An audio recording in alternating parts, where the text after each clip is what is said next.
Hello students, welcome to your maths class. देखिए, last topic से आगे चलते हैं। तो हमारे पास जो चीज़ टॉपिक था वो था चक्रीय ग्रुप, यानी कि साइक्लिक ग्रुप। तो हमारे पास साइक्लिक ग्रुप की डेफिनेशन क्या थी कि यदि कोई भी ग्रुप है उसमें एक एलिमेंट ऐसा विद्यमान है जिसके पूर्णांक घात के रूप में उस पूरे ग्रुप के प्रत्येक अवयव को लिखा जा सके। ठीक है, यही डेफिनेशन थी। हम ऐसे कहते हैं, माना कि ए कोई अवयव है किसका, जी ग्रुप का। ठीक है, यानी कि ए बिलोंग्स टू जी है, तब जी के प्रत्येक अवयव को ए की पूर्णांक घात के रूप में लिखा जा सकता है। पूर्णांक घात के रूप में लिखा जा सकता है, राइट। और इसको लिखने का जो तरीका है, मैथमेटिकल जो फॉर्म है इसकी, वो है हमारे पास g इक्वल टू ए की power n, n belongs to z। ठीक है, तथा g को हम क्या लिख सकते हैं, g को हम इसके द्वारा भी निरूपित कर सकते हैं। ठीक है, मतलब कि मैं आपसे कह रहा हूं कि a की पावर n और n बिलोंग्स टू क्या है, z। तो n का मान कुछ भी हो सकता है z में से। ठीक है, अब z में से हो सकता है तो आप कहोगे कि सर माइनस भी हो सकता है। मैं कहूँगा बिल्कुल, अगर a की पावर 1 किसी भी ग्रुप का क्या है, उसका जनरेटर है। ठीक है, जनक की बात कर रहे हैं, क्योंकि अगर हम पूर्णांक घात के रूप में लिख सकते हैं तो हम a को क्या बोलेंगे, a इज जनरेटर, राइट। तो ये जो मैथमेटिकल फॉर्म है वो ये तो बताती है, और हम आगे जो आने वाली थ्योरम्स है उसमें भी हम यही पढ़ेंगे। याद रखिए, जो आप चीज पढ़ रहे हैं एब्स्ट्रैक्ट अलजेब्रा, एक्चुअली आप लोग बीएड कर रहे हैं तो ये जो बुक है या इससे पहले वाली कई बुक्स हैं, ये आपके पास ऐसे काम में आएंगी आने वाले कंपटीशन एग्जाम्स में। और फिर आपको पता चलेगा कि यहाँ पर पढ़ना ज़्यादा इजी था बाद में दोबारा इसी चीज़ को पढ़ने से। ठीक है, क्योंकि यहाँ पर आप अभी फर्स्ट बार पढ़ रहे हैं तो अच्छे से पढ़ पाएंगे। वहाँ पर आपको अलग अलग, जब दोबारा पढ़ने लगोगे तो सोचोगे कि पहले पढ़ चुके हैं, अब दोबारा कैसे पढ़ा जाए। लेकिन पढ़ना तो पड़ेगा अगर एग्जाम पास करना है तो, और नहीं तो आपके कोई काम की चीज़ नहीं है। आपको एज अ एग्ज़ाम के लिए आप पढ़ें और उसके बाद आप चाहें तो आपकी मर्जी है। ठीक है, देन हम आगे क्या करते हैं, वरना काम ये आपके पास पूरे लाइफ टाइम आने वाला है। हमारे पास g इक्वल टू ए की power n, n belongs to z। अब इसमें कुछ स्टेटमेंट भी हैं, इसे हम थ्योरम के रूप में पढ़ेंगे। तो पहला जो हमारे पास प्रमेय है इसकी, वो प्रमेय है कि यदि a किसी ग्रुप g का जनक है तो A इनवर्स भी G का जनक होता है। ठीक है, यदि A किसी ग्रुप G का जनक है तो A इनवर्स भी G का जनक होता है। ये चीज आपके सामने है, आप देख सकते हैं। लास्ट में मतलब कि एग्जाम्पल भी आपको दे सकता हूं कि A किसी ग्रुप G का अगर जनक है तो A इनवर्स, याद रखना, ए इनवर्स का मतलब नहीं कि किसी भी वैल्यू के ऊपर इनवर्स लगा दिया। इनवर्स का मतलब उसका प्रतिलोम। ठीक है, इस बात को ध्यान रखना। जैसे हमारे पास, अगर मैं इस पहले एग्जाम्पल की तरह से बता दूं तो आप देखिए, आप बस कल ही हमने पढ़ा था आयोटा माइनस आयोटा +1 और -1, ये फेमस ग्रुप है हमारा। ठीक है, मल्टीप्लाई के लिए, गुणन के लिए हमारे पास इसका जनक हमने निकाला था, तो कल दो जनक आए थे हमारे पास, एक तो आया था आयोटा और एक आया था माइनस आयोटा। ठीक है, यह है जनक है। अब आप देखिए कि अगर मैं आपसे कहूं कि आयोटा एक जनक है तो इसका प्रतिलोम क्या होगा भाई? आप बताइए, आयोटा का प्रतिलोम निकालने के लिए कैसे निकालोगे? आयोटा को किससे मल्टीप्लाई करूं कि मुझे क्या मिल जाए? ई मिल जाए भाई। ए स्टार बी बराबर ई, यही होता है ना। तो मैं आयोटा के साथ में किसको मल्टीप्लाई करूं? स्टार की जगह मल्टीप्लाई है कि मुझे क्या मिल जाए? ई। ई का मतलब क्या है मल्टीप्लाई के लिए? 1। तो आप बस एक ही नंबर आता है, वो है minus iota. Iota into iota, iota का स्क्वायर साथ में माइनस, आयोटा का स्क्वायर क्या होता है? -1, बाहर दे रखा है माइनस, तो क्या हो जाएगा? +1। राइट। तो आयोटा की संक्रिया जब माइनस आयोटा से होती है तो 1 आता है, यानी कि तस्मक अवयव आता है। ठीक है, और ये तस्मक अवयव हमको ये बताता है कि आयोटा का प्रतिलोम कौन है? माइनस के आयोटा है। ठीक है, तो आप जानते भी हो कि कल दोनों ही इसके जनक आए थे। अगर आयोटा जनक है तो माइनस आयोटा भी इसका जनक होगा, क्योंकि आयोटा का प्रतिलोम कौन है? Minus iota. और अगर माइनस आयोटा जनक है तो आयोटा भी जनक होगा, क्योंकि माइनस आयोटा का प्रतिलोम आयोटा है। ये होता है हमेशा। ठीक है, माइनस आयोटा का प्रतिलोम कौन है? आयोटा है। जो आप जानते ही हो कि एक दूसरे के प्रतिलोम होते हैं भाई। अगर ए स्टार बी बराबर ई है, देन आप लिख सकते हो कि बी बराबर ए इनवर्स या ए बराबर बी इनवर्स। बात वही है हमारे पास। अगर आप ए को वहां लेके जाओगे तो ए इनवर्स बन जाएगा बी के बराबर में, और बी को वहां लेके जाओगे तो बी इनवर्स बन जाएगा। समझ में आया आप लोगों को? तो ये चीज जो मैं आपको समझाने चाह रहा हूं उसको आप ध्यान से कीजिए। अब इस थ्योरम का प्रूफ करते हैं। ठीक है, आप चाहे तो कोई सा भी एग्जाम्पल लेके देख लीजिए, उस एग्जाम्पल के अंदर आपको जो भी एलिमेंट यानी कि जो भी उसका अवयव आपको जनक प्राप्त होगा, आप उसका प्रतिलोम निकाल के देख लेना, उसको भी जनक बना लेना, वो भी जनक बन के आएगा, वो जरूर जनक बनेगा। ठीक है, तो हमारे पास थ्योरम प्रूफ करने के लिए हम चलते हैं। इसमें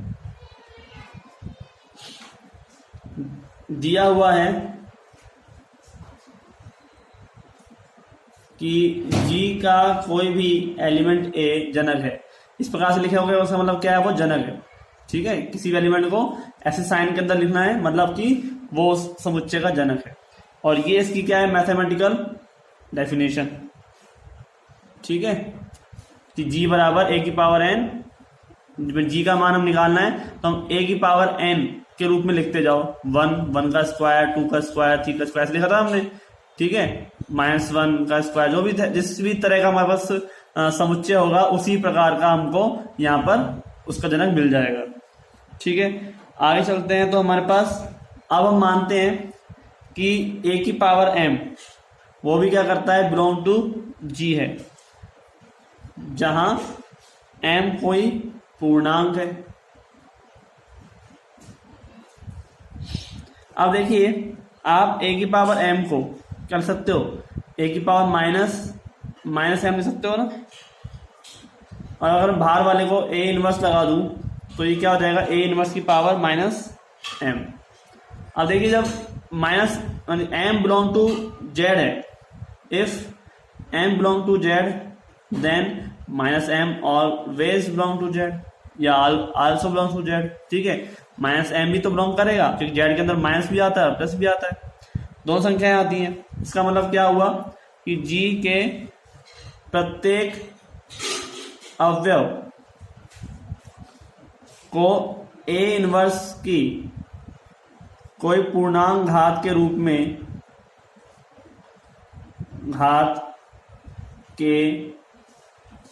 रूप में लिखा जा सकता है। बताइए, लिखा जा सकता है या नहीं? अगर आपके पास m बिलोंग्स टू z है तो -m भी बिलोंग्स टू z होगा। इस बात के लिए यहाँ पर हम क्या कह रहे हैं कि -m की पावर में है -1 के, मतलब A इनवर्स के। तो सेम जैसे अगर AM बिलोंग्स टू Z है तो फिर A inverse belongs to -m भी कहाँ से आएगा, Z में से आएगा। तो इसका मतलब G में से आएगा, मतलब ये वैल्यू भी क्या आएगी, G में से आएगी। और G में से आएगी तो इसका मतलब किसी भी अवयव को A इनवर्स की कोई भी पूर्णांक घात के रूप में लिख सकते हैं हम। अगर हम लिख सकते हैं तो इसका मतलब A इनवर्स भी क्या होगा, इसका जनक होगा। ठीक है, तो हम कह सकते हैं कि यदि G बराबर A, यहाँ पे फलता है इसलिए A इनवर्स भी, ठीक है ऐसे लिख सकते हैं ना, A इनवर्स भी G का जनक होगा। भाई जिस हिसाब से आप इसको जनक बना रहे हो कि A की पावर n होने पर ये G इसका G का जनक बन जाएगा, कि हम यहाँ पर आपके सामने A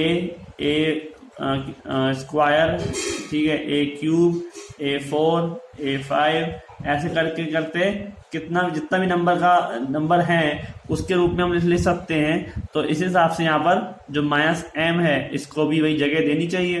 भाई A यहाँ पर क्या हो जाएगा, अगर A तो A इनवर्स या पावर 2 पावर 3, राइट। अगर करके दिखाया था मैंने, इसका इनवर्स वो भी क्या है, उसका जनक होगा।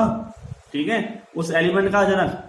याद रखना यहाँ पर A की पावर -2 का जनक का मतलब है वो उस एलिमेंट का इनवर्स, जो यहाँ पर एलिमेंट होगा उसका इनवर्स। क्योंकि आप यहाँ पर A-2 को क्या लिख सकते हो, A की पावर -1 की पावर 2 लिख सकते हो ना। समझ में आया, बात तो वही हुई, राइट। समझ में आ रहा है कि A इनवर्स का जनक की बात हो रही है यहाँ पे।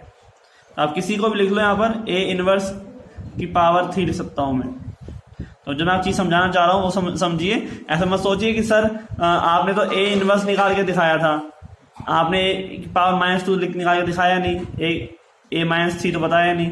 अरे मैं A-3 की बात कर ही नहीं रहा, मैं तो बात कर रहा हूँ A इनवर्स की पावर 3, यानी कि A inverse into A inverse into A inverse. अब वो A इनवर्स किसकी बात हो रही है, जिसको A इनवर्स को 3 बार करने पर जो भी एलिमेंट है उसकी बात हो रही है यहाँ पे।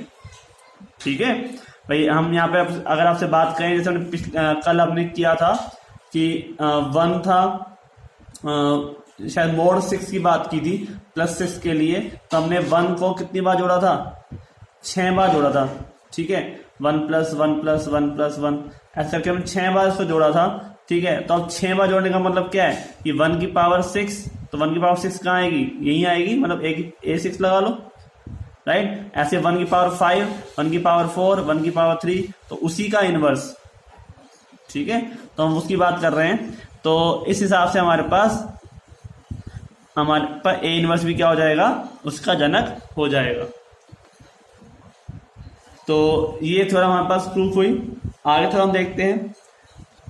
अगली थ्योरम हमारे पास है थ्योरम नंबर 2,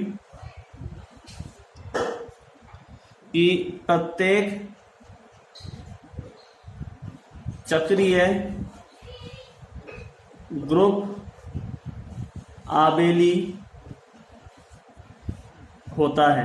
प्रत्येक चक्रीय ग्रुप क्या होता है, आबेली होता है, परंतु इसका विलोम सत्य नहीं है। विलोम सत्य नहीं है, सदैव सत्य नहीं है। कभी भी सत्य हो जाए, ठीक है, सदैव सत्य नहीं है। ये चीज मैं आपको बताना चाह रहा हूं। अब इस थ्योरम को करने से पहले हमारे पास, इस थ्योरम को करने से पहले एक चीज मैं बताना चाहूंगा। वो चीज है हमारे पास कि आप यदि ऐसा कहेंगे कि एवरी ऑर्डर, यानी कि आपने पहले भी देखा होगा, आप चक्रीय ग्रुप को कैसे भी डिफाइन कर सकते हो। आपने सबके ऑर्डर निकाले, तो चक्रीय ग्रुप की खासियत होती है कि order of A equal to होता है ऑर्डर ऑफ जी, राइट। होता है कि ऑर्डर ऑफ ए जो है ना, वो ऑर्डर ऑफ जी के बराबर होता है। यानी कि अगर जिस भी अवयव का ऑर्डर उस ग्रुप के ऑर्डर के बराबर हो जाए, तो वो जो ग्रुप होता है वो क्या कहलाता है, चक्रीय ग्रुप। क्योंकि उसी अवयव का ऑर्डर ग्रुप के ऑर्डर के बराबर होगा जो उसका जनक बनेगा, और अगर जनक मिल गया किसी भी ग्रुप के अंदर तो ग्रुप क्या बन जाएगा, चक्रीय ग्रुप। राइट, तो इस चीज को मैं थ्योरम के से समझा दूंगा, और इस स्टेटमेंट के लिए लिख सकते हैं कि किसी भी चक्रीय ग्रुप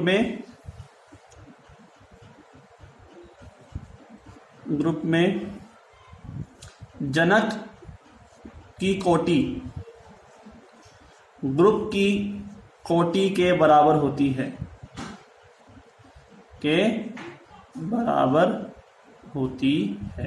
मतलब कि उस एलिमेंट का अगर आप ऑर्डर निकालते हो तो उसका ऑर्डर उसके ग्रुप के ऑर्डर के बराबर आएगा। ठीक है, तो इस थ्योरम को हम प्रूव करेंगे कि प्रत्येक चक्रीय ग्रुप आबेली होता है, परंतु इसका विलोम सदैव सत्य नहीं है। प्रूफ है हमारा कि माना G है हमारे पास और वो एक चक्रीय ग्रुप है, तो हम क्या कहेंगे कि A अगर ऐसा बना दिया, ऐसा मतलब क्या है, एक चक्रीय ग्रुप जिसका जनक कौन है, A है। ठीक है, अब हमने दो अवयव ले लिए इस A के, A जनक है, इसका मतलब G के पास जितने भी एलिमेंट होंगे उसको A की पावर में लिख सकते हैं। ठीक है, तो माना G के पास या G में दो स्विच अवयव X व Y है। ठीक है, याद रखना हम क्या प्रूफ करने जा रहे हैं, हम प्रूफ कर रहे हैं कि प्रत्येक चक्रीय ग्रुप आबेली होता है। आबेली का मतलब x इंटू वाई बराबर y इंटू एक्स, दो एलिमेंट जो हैं आपस में मल्टीप्लाई बराबर हो।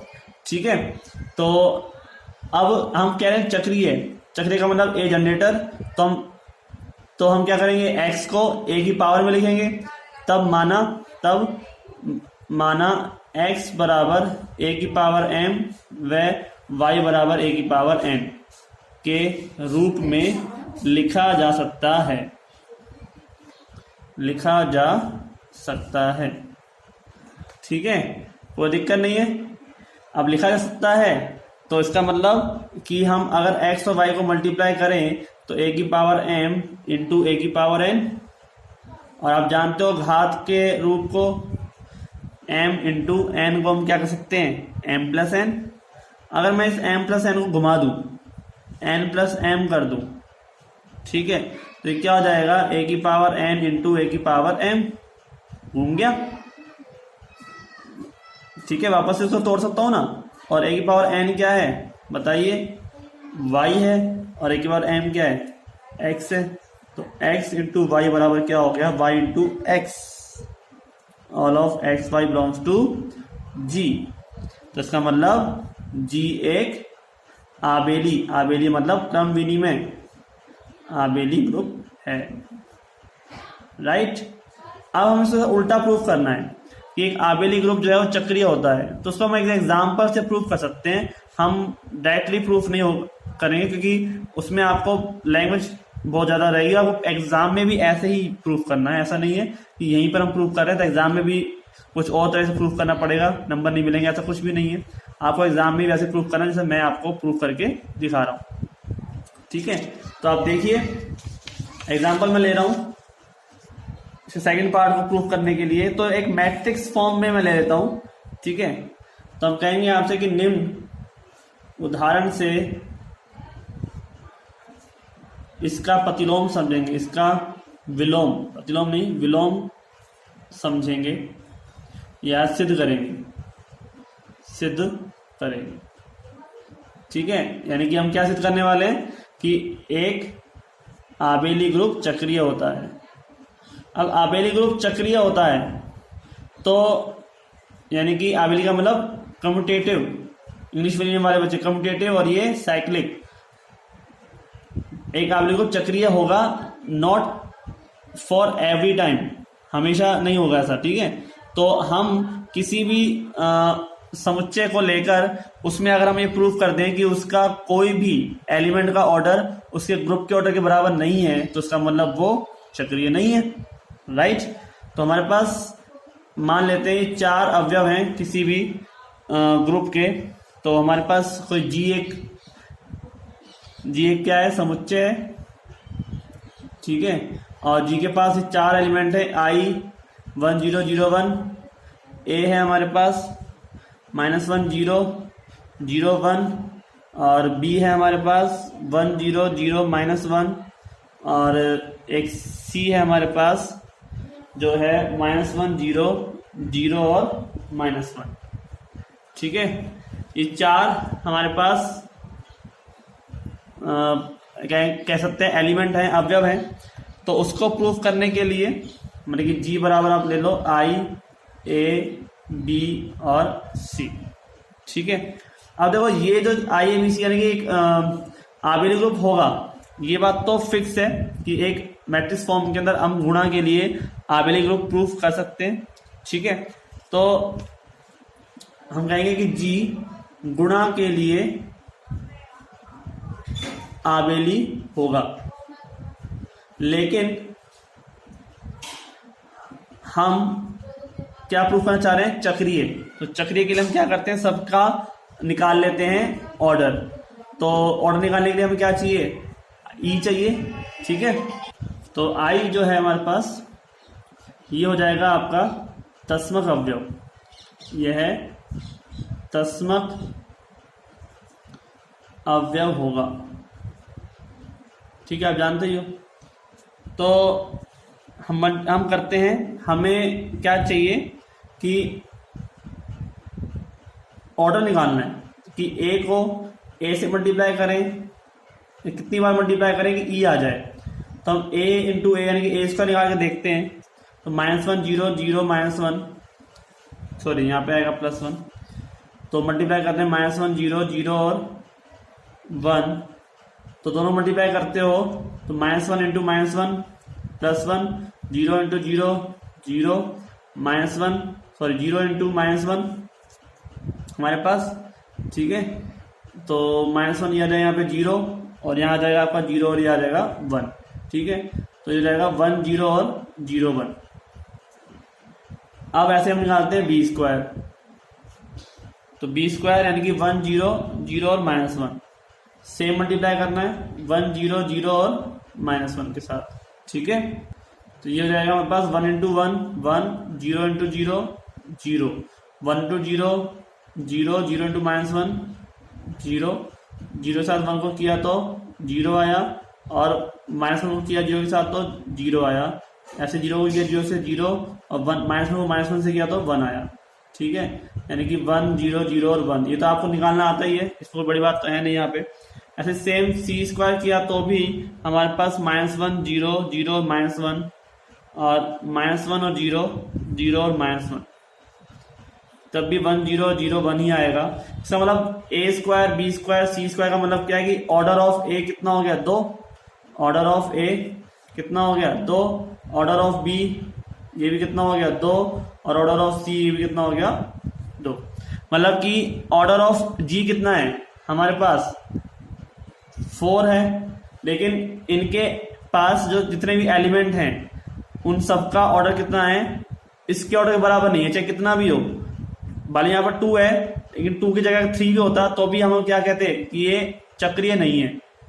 2 होने की वजह से, या फिर हम कहें कि इसके बराबर नहीं है। ठीक है, not equal to order of A equal to order of B equal to order of C, but not equal to order of G. ठीक है, देखो इस एग्जाम्पल के लिए हम जो प्रूफ किया है, मतलब कि ये जो एग्जाम्पल है हमारे पास वो चक्रीय नहीं होगा। ऐसा नहीं है कि हर एग्जाम्पल चक्रीय नहीं होगा। हमने आपसे लिखा था कि सदैव सत्य नहीं होता है, इसका विलोम जो है वो सदैव सत्य नहीं होता है।